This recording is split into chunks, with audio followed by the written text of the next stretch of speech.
In this video, I'll show you how I visited some of the most well-known landmarks in Milan in just one day.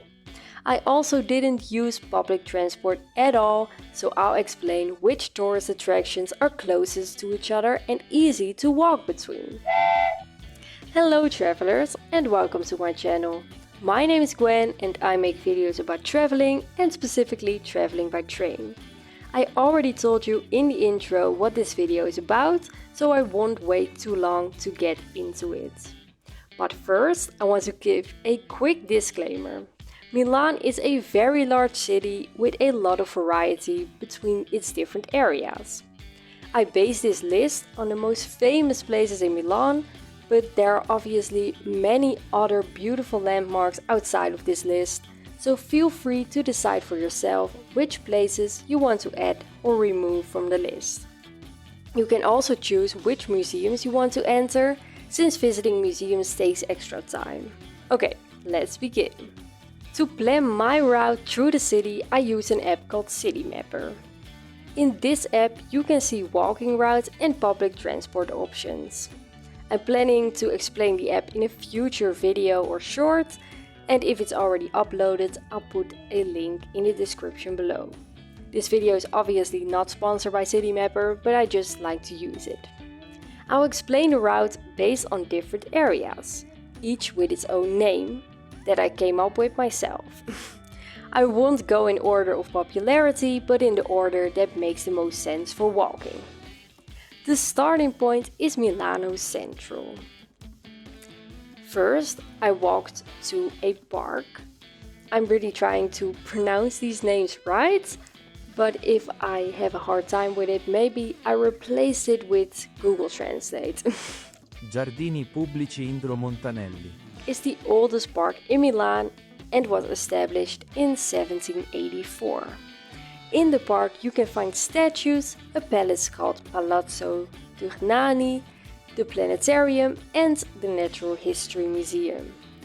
I visited the Natural History Museum because I always try to visit natural history museums in different European cities. Reduced ticket prices are available for certain groups.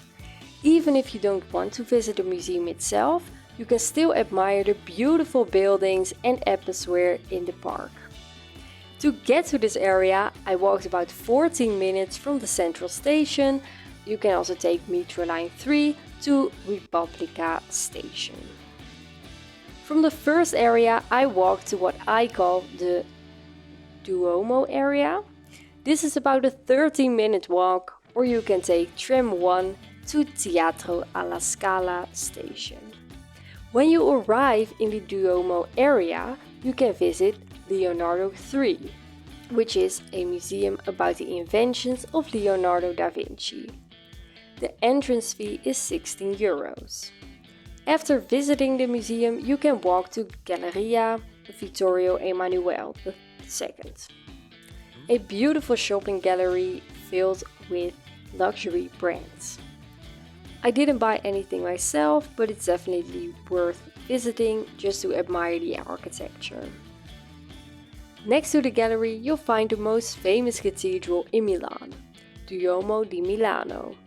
You can visit both the inside of the cathedral and the rooftop terrace, although both require an entrance fee. After visiting the cathedral, you can also stop by the Royal Palace of Milan. I didn't visit it myself, but it's still a popular tourist attraction. After visiting all the landmarks in the Duomo area, it's time to move on to the third area, the Leonardo da Vinci area, as I call it. First, you can either walk 30 minutes or take tram 16 or 19 to San Maurizio al Monastero Maggiore. This church is sometimes overlooked by tourists, but it's definitely worth visiting. I discovered this church through a YouTube channel called Live, Love, Travel. Their videos are in Dutch, so if you speak Dutch you might enjoy them as well. The church contains incredibly detailed murals depicting biblical stories. There's even a replica of the Last Supper. So if you want to see a version of the Last Supper for free without needing a reservation, this is the place to go.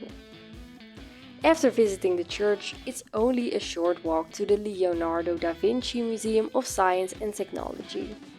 The entrance fee is €13 and reduced tickets are available for certain groups. After that, you can walk to Santa Maria della Grazie, where the original painting of the Last Supper is located. Be aware that you often need to reserve tickets far in advance during busy seasons. Then it's time for the final area, the Castello Sforzesco area.